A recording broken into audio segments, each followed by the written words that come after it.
যেই ঘরটার নাম হলো খানায় কাবা। এই ঘরের কাছে যায়া ঘরটার সাথে বুকটা লাগাইয়া যদি একটু চোখটা বন্ধ করতে পারো, দেখবে আল্লাহ পাক রব্বুল আলামিনের এই কাবা শরীফ, এই ঘরটাই হলো মাওলা পাকের ঘর। আর এই ঘরের উপরে, এই ঘরের ছাদের উপরে যে আল্লাহ পাকের রহমত বর্ষিত হতে থাকে, এই ঘরের মধ্যে সব সময় রহমত বর্ষিত হয়। আর এই ঘরের সাথে বুকটা লাগাইলে বড় শান্তি পাইবা। হযরত ইব্রাহিম বিন আদহাম রাহমাতুল্লাহি আলাইহি তিনি রওনা দিলেন খানায় কাবার দিকে। খানায় কাবার কাছে যাইয়া দেখে লক্ষ লক্ষ মানুষ বলতে খানায় কাবারে তো খুঁজে পাই না, খানায় কাবা গেল কই, খানায় কাবারে তো আর খুঁজে পাওয়া যায় না। খানায় কাবা খুঁজতেছে, এদিকে ওদিকে তাকাতাকি তোকে করে, কিন্তু খানায় কাবা না। হযরত রাবিয়া বসরি রাহমাতুল্লাহি আলাইহি ছোট থেকে বড় হতে লাগলেন। তিনি বাড়ি ও বাড়িতে কাজকর্ম করেন, সারাদিন কাজ করে, রাতের বেলায় আল্লাহ পাক রব্বুল আলামিনের ইবাদত বন্দেগী করে, সিজদায় পড়ে কান্নাকাটি করে। এভাবে বেশ কিছুদিন পার হয়ে গেল, বড় হচ্ছে। এই অবস্থায় ওই এলাকার অনেক বড় ধনী লোকের বাড়িতে অথবা বসরা দেশের বাদশাহ যিনি, তার বাড়িতে তাকে কাজের মেয়ে হিসেবে নিযুক্ত করা হলো, রাখা হলো। হযরত রাবিয়া বসরি সারাদিন কাজকর্ম করে, এরপরে রাত যখন আসে, রাতের বেলা ঘরের দরজা বন্ধ করে দিয়ে সিজদায় পড়ে কান্না করে, আল্লাহ ও মাবুদ, আমার মনটা চায় সারাটা দিন আমি তোমার গোলামি করি, তোমার ইবাদত করি। মাওলা রে, আমার মন চায় সারাটা দিন তোমার ইবাদত করি, সারাটা রাত তোমার ইবাদত করি, কিন্তু আমি তো এই দুনিয়ার একজন মনিবের গোলাম, আমি তার গোলামি করি, সারাদিন তার কাজকর্ম করি। রাত আসলে আল্লাহ তোমার কাছে ফিরে আসি, তোমার কাছে সিজদা করি, তোমার কাছে তো ইবাদত করি, তোমার প্রেমে তো পাগল হয়ে যাই। আল্লাহ তুমি আমার প্রতি রাগ কইরো না, আমি পরিস্থিতির কারণে দিনের বেলা তোমাকে ততটা তোমার ইবাদত বন্দেগী তেমন ভাবে করতে পারি না। আল্লাহ গো, দিনের বেলা আমি আমার এই দুনিয়ার মনিবের কাজ করি, আর রাতের বেলা তোমার ইবাদত বন্দেগী করি। আল্লাহ তুমি রাগ কইরো না, তুমি যদি রাগ করো আমি কোন জায়গায় যাব, আমি কার কাছে যাব?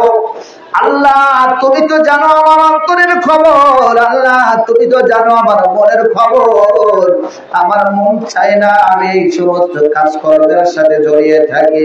আল্লাহ আমার মন চায় সর্বমুহূর্তে সর্ব অবস্থায় আপনার গোলামি করি, আপনার ইবাদত করি। আল্লাহ পাক রব্বুল আলামিনের কাছে প্রতিদিন রাতে এভাবে কান্নাকাটি করতে করতে একটা দিন হঠাৎ করে বাড়ির মালিক মনিব তিনি চিন্তা করলেন, ব্যাপার কি রে, ঘর থেকে আমার বাড়ির ভিতরে একটা ঘর আছে, এই ঘর থেকে কে যেন গুনগুন করে কথা বলার আওয়াজ পাওয়া যায়, আবার মাঝে মাঝে কান্না করার আওয়াজ পাওয়া যায়। এই আওয়াজটা কোন দিক থেকে আসে? এই আওয়াজটা কানে ভেসে আসার পরে তিনি ঘর থেকে বের হলেন। যাচ্ছে এক পা দুই পা করে যাইতে যাইতে যাইয়া দেখে রাবিয়া বসরি যেই ঘরে, ওই ঘরের মধ্যে থেকে কান্নার আওয়াজ পাওয়া যায়, ওই ঘরের থেকে কান্নার আওয়াজ পাওয়া যায়, কথা বলার আওয়াজ পাওয়া যায়। হযরত রাবিয়া বসরির ঘরের পাশে যাইয়া, মালিক ঘরের পাশে যাইয়া ঘরের দরজার ফাঁকা দিয়ে অথবা জানালার ফাঁক দিয়ে তাকায় দেখতেছে ঘরটা এত সুন্দর আলো দিয়া আলোকিত হয়ে গেছে, এত সুন্দর আলো দিয়ে ভরপুর। হযরত রাবিয়া বসরির মাথার উপরে মনে হয় যেন একটা আলো রয়েছে, এই আলোটা আলো দিচ্ছে, গোটা ঘরটা আলো দিয়ে ভরপুর হয়ে গেছে। কিন্তু রাবিয়া বসরি কখনো মুনাজাতের মধ্যে কান্নাকাটি কান্নাকাটি করতেছে, কখনো সিজদায় পড়ে কান্না করে। রাবিয়া বসরি ডেকে বলে, মালিক সারাদিন তোমার গোলামি করতে পারি না। আল্লাহ গো মালিক, তুমি তো আমার মালিক, আমার মন চায় সারাদিন তোমার ইবাদত করে, সারাদিন তোমার স্মরণ করে, সারাদিন তোমার প্রেমে পাগল হয়ে থাকি। ও মালিক, দিনের বেলা তো পারি না, রাতের বেলা তোমার কাছে আসে। এই অবস্থা দেখে মালিক চলে গেলেন। যাওয়ার পরে পরের দিন সকাল বেলায় ডাক দিয়া বলে, রাবিয়া বসরি রে, ও রাবিয়া বসরি, শোনো তোমার সাথে কথা আছে। রাবিয়া বসরি গো, আমি তো জানতাম না তুমি এত বড় মাপের একজন ওলি, এত বড় সম্মান তোমার, এত বড় ইজ্জত তোমার। আজ থেকে তোমারে আমি মুক্ত করে দিলাম, আজ থেকে তোমার আমার গোলামি করা লাগবে না, তুমি আমার রব, তোমার রব মহান রবের গোলামি করো। বাজারে কন্মার হওয়া, আরো জোরে কন্মার হওয়া, সিল্লা বলেন মার হওয়া। হযরত রাবিয়া বসরি রাহমাতুল্লাহ আলাইহি তিনাকে ডাক দিয়া বলে, ও রাবিয়া বসরি, তুমি চিন্তা করো না, তুমি হয়তো চিন্তা করতেছো তোমাকে আমার কাজ থেকে বিরতি দিলে তুমি খাবার পাইবা না, তোমার দায়িত্ব নেওয়ার কেউ থাকবে না। না না, ও রাবিয়া বসরি, টেনশন করার দরকার নাই, আমি মালিক ঘোষণা করে দিলাম, আজ থেকে তোমারে মুক্ত করে দিলাম আমার কাজ থেকে। তবে তুমি গোলামি করবা ওই রবের, যেই রব তোমার রব, যেই রব আমার রব, যেই রব আমারে বানাইছে, যেই রব এই জমিন বানাইছে, আসমান বানাইছে, যেই রব গোটা কুল কায়নাতকে আল্লাহ তাআলা বানাইছে, ওই আল্লাহর গোলামি করবা তুমি। আর মাস শেষে আমার দরবার থেকে বেতন নিয়ে যাইবা। জোরে কন্মার হবা, আরো জোরে কন্মার হবা। কোন রাবিয়া বসরি হযরত ইব্রাহিম বিন আদহাম রাহমাতুল্লাহ আলাইহি, তিনি ওয়াজ করার জন্য চলে গিয়েছেন। তিনি পাগল, আল্লাহর প্রেমে পাগল হয়ে, আল্লাহ পাক রব্বুল আলামিনের প্রেমে পাগল হয়ে তালাশ করতেছে আল্লাহকে। আল্লাহকে তালাশ করতে যাইয়া একটা রাস্তার পাশ দিয়ে যায়, রাস্তার পাশে যাইয়া দেখে একটা জঙ্গলের মধ্যে একজন দরবেশ বসে আছে। এই দরবেশের কাছে যাইয়া বলে, আপনি কে, আপনার পরিচয় কি, আপনি একা একা নিরিবিলি কি করেন? বলে, আমি আল্লাহর ইবাদত করি, আমি আল্লাহর গোলামি করি, আমি আল্লাহর দাসত্ব করি। বলে, আপনার খাবার কে দেয়? বলে, আমার খাবারটা এই দুনিয়ার কোনো মানুষ দেয় না, আমার এই খাবারটা আছে আসমান থেকে, আল্লাহ পাক রব্বুল আলামিন পাঠিয়ে দেয়। জোরে কন্মার হবা, আরো জোরে কন্মার হবা। খাবারের কোন টেনশন আছে? কথা কয় না, খাবারের আর টেনশন আছে? খাবার দেওয়ার মালিককে, রিজিকের মালিককে, হায়াতের মালিককে, সব কিছুর মালিক যিনি, তিনি খাবার দেয়। হযরত ইব্রাহিম বিন আদহাম রাহমাতুল্লাহ আলাইহি, তিনি বলতে লাগলেন, আপনার কাছে খাবার আছে। ওনার সাথে লম্বা কথা বললেন, অনেক কথা আলোচনা করলেন। এরপরে খাবারের টাইম আসলো, খাবারের সময় আসলো। আসার পরে আল্লাহ পাক রব্বুল আলামিন জান্নাত থেকে আল্লাহ পাক রব্বুল আলামিন 2 প্লেট খাবার পাঠায়া দিয়েছে। জোরে কন্মার হবা, আরো জোরে কন্মার হবা। সম্মানিত হাজিরিন, একটু মনোযোগ লাগাতে হবে। আমরা কার অনুষ্ঠানে এসেছি, আমরা কার ফাতিহা শরীফে এসেছি, কার ইসালে সব এসেছি। আজকে যারা এই সালে সব থেকে, এই ফাতিহা শরীফ থেকে দূরে থাকবে, তাদের কপালটা কত খারাপ। একটু মনোযোগ দিয়ে কথাগুলো শুনবেন, হয়তো জীবনটা পরিবর্তন হয়ে যেতে পারে। হতে পারে আজকের এই মাহফিল আমার আপনার জীবনের শেষ মাহফিল, হতে পারে আজকের এই মাহফিল আমার আপনার জন্য কিয়ামতের দিন নাজাতের জরিয়া হয়ে যাবে। আজকের এই মাহফিল আমরা পেয়েছি আওলাদে রাসূলকে। কথা বলেন ঠিক কিনা? নারে তাকবীর, নারে রিসালাত, নারে বিলায়াত। হুজুর কিবলার আগমন, হুজুর কিবলার আগমন, নারায়ে তাকবীর। সম্মানিত হাজিরিন, বলতেছিলাম আমার মুর্শিদ আওলাদ রাসূল আমাদের মাঝে উপস্থিত, আমরা খুশি না খুশি? আরো জোরে বলুন, খুশি না খুশি? আমরা পেয়েছি মুর্শিদ, এমন মুর্শিদকে পেয়েছি যিনি আওলাদ রাসূল। কথা বলেন ঠিক কিনা? সম্মানিত হাজিরিন, বলতেছিলাম হযরত ইব্রাহিম বিন আদহাম তিনি ডাক দিয়া বলেন, আমি আল্লাহর পাগল, আল্লাহর প্রেমে পাগল হয়েছি, আল্লাহর খোঁজে আল্লাহর তালাশে আমি বের হয়েছি। আল্লাহকে পাবো কেমনে, আল্লাহকে পাবো কেমনে? দরবেশ বাবায় ডাক দিয়া কই, ইব্রাহিম রে, তুমি যদি আল্লাহরে পাইতে চাও সরাসরি তো আল্লাহরে পাওয়া যায় না, সরাসরি আল্লাহরে পাওয়া যায় না, তবে আল্লাহর কিছু নিদর্শন আছে, আল্লাহর কিছু কুদরত আছে, এগুলোর সাথে তোমার সাক্ষাৎ হতে পারে। তার মধ্যে একটা লক্ষণ, একটা কুদরত দেখা দিতে পারি রে ইব্রাহিম। তুমি এই দিক ওই দিক দৌড়াদৌড়ি না করে তুমি চলে যাইবা মক্কাতে, মক্কাতে যাইয়া দেখবা কালো একটা ঘর আছে, যেই ঘরটার নাম হলো খানায় কাবা। এই ঘরের কাছে যাইয়া ঘরটার সাথে বুকটা লাগাইয়া যদি একটু চোখটা বন্ধ করতে পারো, দেখবে আল্লাহ পাক রব্বুল আলামিনের এই কাবা শরীফ, এই ঘরটাই হলো মাওলা পাকের ঘর। আর এই ঘরের উপরে, এই ঘরের ছাদের উপরে দিয়ে আল্লাহ পাকের রহমত বর্ষিত হতে থাকে। এই ঘরের মধ্যে সব সময় রহমত বর্ষিত হয়। আর এই ঘরের সাথে বুকটা লাগাইলে বড় শান্তি পাইবা। হযরত ইব্রাহিম বিন আদহাম রাহমাতুল্লাহি আলাইহি তিনি রওনা দিলেন খানায় কাবার দিকে। খানায় কাবার কাছে যাইয়া দেখে লক্ষ লক্ষ মানুষ অবস্থিত, খানায় কাবারে তো খুঁজে পাই না। খানায় কাবা গেল কই? খানায় কাবারে তো আর খুঁজে পাওয়া যায় না। খানায় কাবা খুঁজতেছে, এদিকে ওদিকে তাকাতাকি তোকে করে, কিন্তু খানায় কাবা নাই। হযরত ইব্রাহিম বিন আদহামকে একজন জিজ্ঞাসা করলো, আপনি এমন করে কি তালাশ করতেছেন বলেন তো? ইব্রাহিম বিন আদহাম ডেকে বলে, ও ভাই, আমি তো খানায় কাবা তালাশ করি, এই খানায় কাবা তো আমি খুঁজে পাইতেছি না। খানায় কাবা কোথায়, আমারে কি একটু দেখাইবা? তিনি ডাক দিয়া বলে, ইব্রাহিম,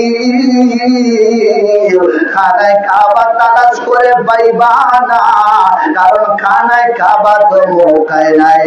খানায় কাবা চলে গেছে বসরা থেকে। বসরা থেকে একজন মহিলা আসতেছে, আল্লাহর বান্দি আসতেছে, তাকে রিসিভ করার জন্য খানায় কাবা চলে গেছে। জোরে কোন মারহাবা, আরো জোরে কোন মারহাবা। তো যারে রিসিভ করার জন্য আসে খানায় কাবা, তিনি কি ছোটখাটো মানুষ? হ্যাঁ, ছোট মাপের ওলি? কথা কয় না, ছোট মাপের ওলি। হযরত ইব্রাহিম বিন আদহাম রাহমাতুল্লাহি আলাইহি এদিক ওদিক তাকায়, কিছুক্ষণ পরে লক্ষ্য করে দেখে খানায় কাবা আসতেছি। খানায় কাবার সাথে একজন মহিলাও আসতেছে, যার নাম হযরত রাবিয়া বসরি রাহমাতুল্লাহি আলাইহা। রাবিয়া বসরি কি বলে, রাবিয়া তাকে জিজ্ঞাসা করে, মা আপনি কে, আপনার পরিচয় কি, আর আপনার এত বড় সম্মান, এত বড় আজমত, এত বড় ইজ্জত, আপনাকে আনার জন্য, রিসিভ করার জন্য খানায় কাবা আপনার কাছে চলে গেছে। রাবিয়া বসরি দেখে বলে, ইব্রাহিম রে, তুমি আমারে চেনো নাই, তবে আমি রাবিয়া তোমারে চিনি। সোনার ভাইরা আমার, বাপজিরা আমার, কোন রাবিয়া? শুধু নামের কথা বলছি। মুজাদ্দিদে জামান আবু বকর সিদ্দিক রাহমাতুল্লাহি আলাইহি কাকে নামটা দিলেন, কেমন নামটা দিলেন? যেই নামটা দিয়েছেন বাংলার তাপসী রাবেয়া, বাংলার তাপসী রাবেয়া এমনি এমনি নাম দেয় নাই। এমনি এমনি নাম দেয় নাই। ওই নামটা কত বড়, ওই নামটা কত বড়। রাবেয়া বসরি দেখে বলে, তুমি আমারে চিনবা না, আমি তোমারে চিনি। খানায় কাবা আমারে আনতে গেছে, খানায় কাবারে জিগায়, ও খানায় কাবা বলো তো বলো, সবাই তোমারে সিজদা করে, সবাই তো তোমাকে কিবলা মনে করে চলে, সবাই তো তোমার দিকে মুখ করে নামাজ পড়ে, সবাই তো তোমার দিকে মুখ করে আযান দেয়, নামাজ পড়ে, ইকামত দেয়, এরপরে মুনাজাত করে, দোয়া করে, সব কিছু করতেছে তোমার দিকে মুখ করে। কিন্তু তোমার কাছে আমার একটা কথা জানার ইচ্ছা হয় রে কানায় কাবা, বলো তো দেখি সবার কিবলা যদি তুমি হও, তোমার কি কোন কিবলা আছে? সম্মানিত হাজিরিন, আমাদের কিবলা কোনটা? কথা কয় না। আমাদের কিবলা কোনটা? আমরা ইশারের নামাজ পড়ছি না, কোন দিকে মুখ করে? কথা বল না, কোন দিকে মুখ করে? পশ্চিম দিকে, ঠিক কিনা? কেন? পশ্চিমে কাবা আছে, ঠিক কিনা? তো কাবা শরীফের পশ্চিমে যারা আছে তারা পূর্ব দিকে মুখ করে নামাজ পড়ে, আবার যারা দক্ষিণে আছে তারা উত্তর দিকে মুখ করে নামাজ পড়ে, যারা উত্তরে আছে তারা তারা দক্ষিণ দিকে মুখ করে নামাজ পড়ে, ঠিক কিনা? হ্যাঁ, কথা বলেন, ঠিক কিনা? তো খানায় কাবা, এখন খানায় কাবা তো ইবাদতের কিবলা, কথা বল, ঠিক কিনা? দুয়ার কিবলা কোনটা? কথা কয় না। দোয়া করব কোন দিকে হয়ে? হ্যাঁ হ্যাঁ, দোয়ার কিবলা আরশ। দোয়ার কিবলা কোন দিকে?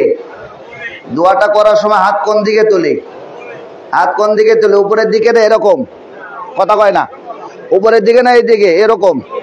হ্যাঁ, উপরের দিকে না, উপরের দিকে। তাও আবার বলা হয় যে সিনা বরাবর তুলবেন, হাতটা যেন সিনা বরাবর থাকে। তাহলে সিনা বরাবর সিস্টেমটা কেমন? যে আমার হাতটা থাকতেছে আসমানের দিকে, নাকি? তাহলে দোয়ার কিবলা কোন দিকে? দোয়ার কিবলা কোন দিকে? আজকে আমার বাংলাদেশে কিছু মানুষ বের হয়েছে যারা এত সুন্দর করে বিদাতের ভয় দেখাইয়া আমাদের মাঝ থেকে দোয়াটাই তুলে দিচ্ছে, কথা বল, ঠিক কিনা? বিদাতের ভয় দেখাইয়া দোয়া তুলে দিচ্ছে, বিদাতের ভয় দেখাইয়া মিলাদ তুলে দিচ্ছে, বিদাতের ভয় দেখাইয়া কোরআন খতম তুলে দিচ্ছে, বিদাতের ভয় দেখাইয়া সুন্নত তুলে দিচ্ছে, বিদাতের ভয় দেখাইয়া তারাবি নামাজ 8 রাকাত করে দিচ্ছে, বিদাতের ভয় দেখায় সমস্ত ইবাদত গুলোকে ছোট করে দিচ্ছে। আমরা সুন্নিরা থাকতে এই বাংলার জমিন থেকে আমরা নবীর প্রেম আমরা তুলতে দেব না, কথা বলেন, ঠিক কিনা? আমরা মুনাজাত উঠে যেতে দিব না, কথা বলেন, ঠিক কিনা? আমরা সুন্নিরা যতদিন আছি, শুধু যত আমরা আছি তা নয়, কিয়ামত পর্যন্ত এই বাংলার জমিনে মুনাজাত ছিল, আছে, থাকবে, কথা বলেন, ঠিক কিনা? মুনাজাত তুলে দেওয়ার মতো হিম্মত কারো হবে না। যতই তোমরা বিদাতের ভয় দেখাও, যতই তোমরা শিরকের ভয় দেখাও, যতই তোমরা বিদাতের ভয় দেখাও, যতই তোমরা এই ভয় সেই ভয় দেখাও, এই ভয় দেখায় সুন্নিদের কোনো কিছু করতে পারবা না, কথা বলেন, ঠিক কিনা? কারণ সুন্নিদের সামনে আছে আওলাদের রাসূল, সুন্নিদের সামনে আছে আল্লাহর ওলি, কথা বলেন, ঠিক কিনা? আর এই বাংলার জমিনে আওলাদের রাসূল, এই বাংলার জমিনে ওলি আল্লাহরা ইসলাম প্রতিষ্ঠিত করেছে। তোমাদের মতো ছোটখাটো, তোমাদের মতো এই বিদাত ফতোয়া দেওয়া, তোমাদের মতো এই আসল বিদাতি লোকদের কাছ থেকে আমরা ইসলাম পাই নাই, আমরা ইসলাম পেয়েছি ওলি আল্লাহদের কাছ থেকে, কথা বলেন, ঠিক কিনা? আজকে আমাদের এই বাংলাদেশের প্রত্যেকটা জায়গা থেকে কত সুন্দর ভাবে বলতেছে বিলাত পড়া বিদাত, এরপরে দোয়া করা বিদাত, এরপরে আপনার দানদারি করবেন বিদাত, এরপরে আপনার যখন আপনি কোরআন খতম করতে যাবেন বিদাত। বিদাতের ভয় দেখায় কুল্লু দালালাতুন ফিন্নার, প্রত্যেক বিদাতি ভ্রষ্টতা আর বিদাতকারীরা যাবে জাহান্নামে। বিদাত বলতে বলতে শিরক নিয়ে যায় দিচ্ছে, এইগুলোকে বিদাত বলতেছে, এইগুলোকে বিদাত বইলা সবকিছু তছনছ করে দিচ্ছে। মানুষের মনের ভিতর থেকে নবীর প্রেম তুলে দিচ্ছে, মানুষের ঘর থেকে নবীর প্রেম তুলে দিচ্ছে, ঈমান নষ্ট করে দেওয়ার চিন্তা ভাবনা করতেছে, ঈমান নষ্ট করে দেওয়ার জন্য পায়তারা করতেছে। আর বলতেছে যে ইসলামিক ব্যাংকে অ্যাকাউন্ট করা ফরজ। মানে এগুলোকে বিদাত বানায় দিয়ে ইসলামী ব্যাংকে এখন এই যে ইসলামী ব্যাংকে অ্যাকাউন্ট করা ফরজ, মানে আর ফরজের জায়গা পাইল না। কথা বলেন ঠিক কিনা? আরো জোরে বলেন ঠিক কিনা? এক সময় এই দেশে ঘরে ঘরে মিলাদ ছিল না ছিল না? কথা বলেন ছিল না ছিল না? ঘরে ঘরে মিলাদ ছিল। যেই সময় ঘরে ঘরে আমরা মিলাদ করতাম কতই না ভালো লাগতো। কি লাগতো না? মিলাদের মধ্যে ভালো লাগে না? ভালো লাগে না? ভাই তোমার ভালো লাগছে না তুমি পড়ছো না, আমার ভালো লাগছে আমি পড়ছি, বাধা দিচ্ছ কেন? বাধা দিতে আসো কেন? তোমারটা তুমি করো, আমারটা আমি করতেছি, ভালো কথা। এইগুলা দিয়ে নিজেদের মধ্যে দ্বন্দ্ব করতে যাইয়া মুসলমানের ভিতরে ডিভাইডেড তৈরি করে দিয়ে, মুসলমানের ঐক্য নষ্ট করে দিয়ে, ইমানটাকে হরণ করে নিয়ে যাওয়ার জন্য তোমরা পায়তারা করতেছো। আসলে আমরা বুঝতে পেরেছি আমরা বিদাতি নয়, তোমরাই আসল বিদাতি। কথা বলেন ঠিক কিনা? এগুলোর থেকে আল্লাহ পাক আমাদের হেফাজত করুন, বলেন আমিন। আরো জোরে বলেন আমিন।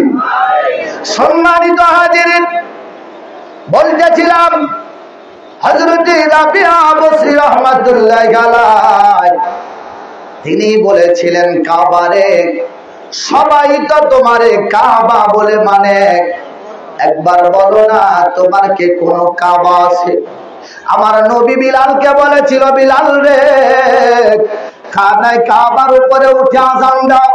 বিলাল খানায় কাবার উপরে উঠে বলে, নবী গো সবাই তো আযান দেয় কাবার দিকে মুখ করে, আমি বিলাল কোন দিকে মুখ করে আযান দিব?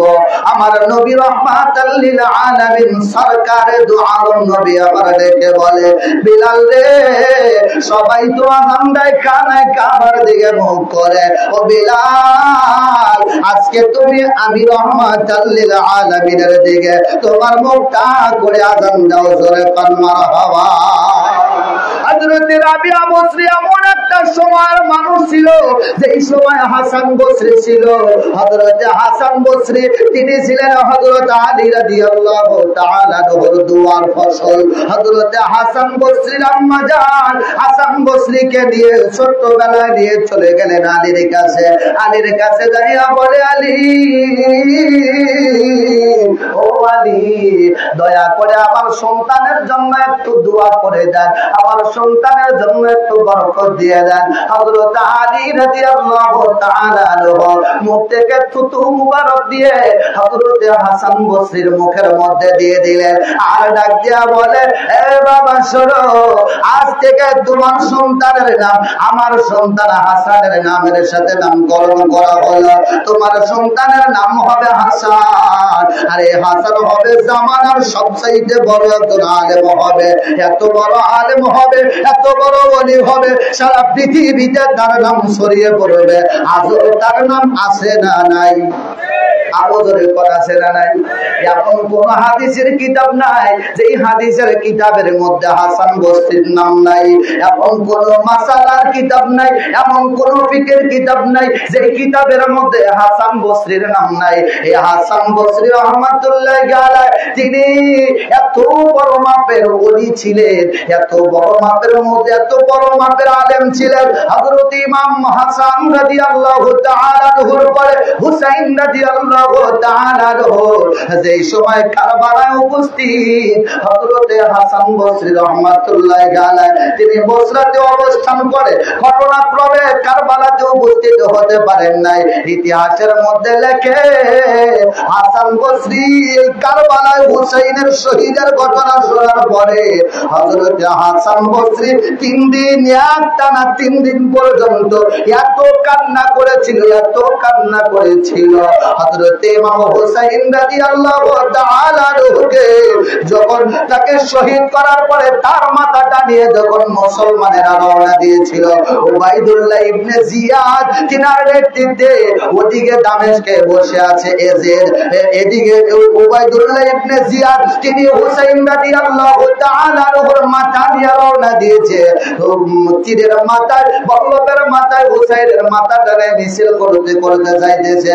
যাইতে যাইতে কুফায় যখন কুফায় তার দরবারে অবস্থান করলেন। তার দরবারে অবস্থান করার পরে ওখান থেকে ইয়াজিদের দরবারের দিকে নিয়ে যায়। ওই সময় দেখা যায় যাইতে যাইতে রাত এসে যায়, দিন ফুরিয়ে যায়। সন্ধ্যার দিকে একটা গির্জার সামনে দাঁড়ায়। এই গির্জার সামনে দাঁড়ায় দেখে গির্জার একজন পাদ্রী বের হয়েছে। পাদ্রীকে ডেকে বলে, পাদ্রী রে, আমাদেরকে আজকে রাতটাকে একটু থাকতে দিবা, যদি থাকতে দাও বিনিময়ে আমরা তোমাদেরকে কিছু দিব। পাদ্রী ডেকে বলে, তোমরা কারা? আর এই তোমাদের তীরের মাথা বল্লমের মাথায় এত সুন্দর চেহারার একজন মানুষ দেখা যায়, এই মাথাটা কার? এই মাথাটা কই থেকে পাইলে? এই মাথাটা কার? এত সুন্দর চেহারার মানুষ তো কোনোদিন আমি দেখি নাই। তারা বলে, আমরা মুসলমান, আর এইটা হলো আমাদের নবী রাহমাতাল লিল আলামিন কামলি ওয়ালা নবীর আওলাদ হযরত ইমাম হুসাইন রাদিয়াল্লাহু তাআলা আনহুর মাথা মুবারক।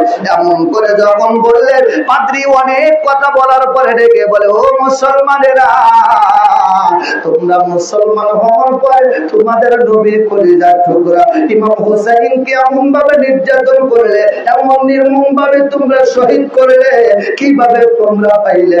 আমরা খ্রিস্টান ধর্মের মানুষ, আমরা যদি পাইতাম আমাদের নবী ঈসা নবীর পায়ের জুতা মুবারকের ধুলি মুবারক যদি পাইতাম, আমরা অতি আদরে অতি যত্ন করে রেখে দিতাম, কিন্তু তোমরা রাখতে তো পারো না। এরপরেও তোমরা হুসাইনকে এত নিষ্ঠুর ভাবে কষ্ট দিয়ে এরপরেও আবার মিছিল করতে করতে তার মাথা নিয়ে যাইতেছ। লম্বা আলোচনা দিকে যাবো না। খ্রিস্টান পাদ্রী রেখে বলে, ও মুসলমানেরা, এই যে মহিলারা দেখা যায় কারা? তারা বলে এরা হলো নবীর হুসাইনের পরিবারের, নবীর আওলাদের পরিবারের লোকের সদস্যরা।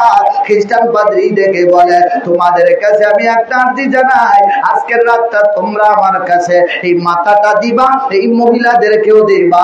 আমরা একটু নবীর আওলাদদেরকে একটু মেহমানদারি করাতে চাই, বিনিময়ে 10,000 দিরহাম স্বর্ণ মুদ্রা দিব। আর একটা বর্ণনায় পাওয়া যায় 80,000 স্বর্ণ মুদ্রা তোমাদেরকে আমি দিয়ে দিব। তারা চিন্তা করলেন, লাভ তো আমাদের হয়ে গেল, কিভাবে দিয়ে দেয়? দেওয়ার পরে তাদেরকে আপ্যায়ন করাতে লাগলো। ইমাম হুসাইন রাদিয়াল্লাহু তাআলা আনহুর মাথা মুবারক দিয়ে খ্রিস্টান পাদ্রী সুন্দরভাবে পরিষ্কার করে তার চেহারার দিকে তাকায় নিশিরাতের বেলা ডাক দিয়া বলে, হুসাইন, আগে তোমারে দেখি নাই, আমি যদি আগে তোমারে পাইতাম, তোমার কাছে তোমার হাতে হাত দিয়ে কালেমা পড়ে মুসলমান হয়ে যেতাম, কিন্তু তোমারও তো পাই নাই। তোমারে সামনে রেখে আমি কালেমা পড়তেছি, তোমারে সামনে রেখে আমি কালেমা পড়ে মুসলমান হয়ে যাইতেছে। হযরত ইমাম হুসাইন রাদিয়াল্লাহু তাআলা আনহু তিনাকে রাখছে উপরে, এত সুন্দর চেহারা দেখা যায়। এদের মধ্যে লক্ষ্য করে দেখে, আমার মদিনা ওয়ালা কামলি ওয়ালা নবী রাহমাতাল লিল আলামিন কামলি ওয়ালা নবী। ওই খ্রিস্টান পাদ্রীর কাছে আইসা ডাক দিয়া কয়, পাদ্রী রে, আমার আওলাদকে ভালোবাসলি, আমি নবীকে ভালোবাসলি, আমার আওলাদকে ভালোবেসে আমি নবীকে আপন করে নিলি, আমার আওলাদকে ভালোবেসে আমার আল্লাহ পাকের জান্নাতকে আপন করে নিলি। ও পাদ্রী, আর দেরি নয় রে, আমার হাতে হাত দিয়ে কালেমা পড়ে মুসলমান হয়ে যা। আল্লাহুম্মা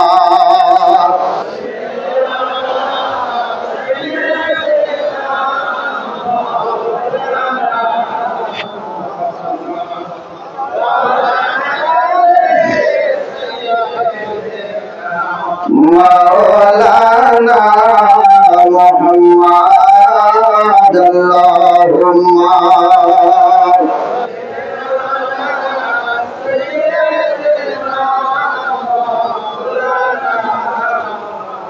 ওয়া আলা আলি সাইয়্যিদিনা।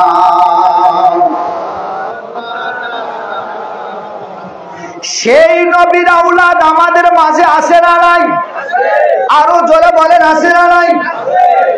আজকে আমরা যেমন আমার মুর্শিদ আওলাদে রাসূলকে কাছে পেয়েছি, এই পৃথিবীর শেষ মুহূর্তে, কিয়ামতের আগ মুহূর্তে হযরত ঈসা আলাইহিস সালাতু ওয়াস সালাম যখন পৃথিবীতে আসবে, ওই সময় ইমাম মেহেদী আলাইহিস সালাতু ওয়াস সালাম পৃথিবীতে আসবে।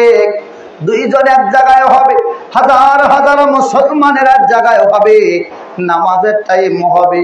হযরত ইমাম মেহেদী আলাইহিস সালাতু ওয়াস সালাম তিনি ঈসা আলাইহিস সালাতু ওয়াস সালামকে বলবেন, হুজুর আপনি নামাজ পড়ান। ঈসা বলবে, হুজুর ইমাম মেহেদী আপনি নামাজ পড়ান। একজন আরেকজনকে বলবে, আপনি নামাজ পড়ান, আপনি নামাজ পড়ান। হযরত ঈসা আলাইহিস সালাতু ওয়াস সালামের এই বিষয় নিয়ে একটা বর্ণনায় দেখলাম, ঈসা আলাইহিস সালাতু ওয়াস সালাম তিনিও মুরিদ হবেন শেষ মুহূর্তে। সোনার ভাইরা আমার, বাপজিরা আমার, আজকে যে আমরা সেই আওলাদের রাসূলকে পেয়েছি, আওলাদের রাসূলের অনুষ্ঠানে এসেছি, আওলাদের রাসূলের ফাতিহা শরীফে এসেছি, একটা কথাই বলতে চাই সোনার ভাইরা আমার, বাপজিরা আমার, হযরত রাবিয়া বসরির এত পাওয়ার, এত মর্যাদা আল্লাহ পাক রব্বুল আলামিন তাকে দিয়েছিলেন। আলোচনা করতে গেলে অনেক সময় লাগবে, শুধু একটু বোঝার জন্য বলেছি। কাবা শরীফ যাকে রিসিভ করার জন্য আসে, সোনার ভাইরা আমার, বাপজিরা আমার, সেই রাবিয়া বসরির নামে নামকরণ করে দেয়। তিনি যেমন তেমন মানুষ হতে পারে না। তো বলেন তো, যে রাবিয়া বসরির জন্য খানায় কাবা আসতে পারে, আর বাংলার তাপসী রাবিয়া বসরি আমাদের মাহফিল দেখে না, দেখে না? আরো ধরে কোন দেখে না, দেখে না? এই বাংলার তাপসী রাবিয়া বসরিকে আমরা পেয়ে ধন্য হইছি, কথা বলেন ঠিক কিনা? আরো জোরে বলেন ঠিক কিনা? বাংলার তাপসী রাবিয়া বসরি আমার বড় আম্মার নামে একটা মানুষ একটু ভালোবাসা দেখিয়ে, একটু মহব্বত করে যায় দিয়ে দাঁড়িয়ে যাবেন, হুজুর আমি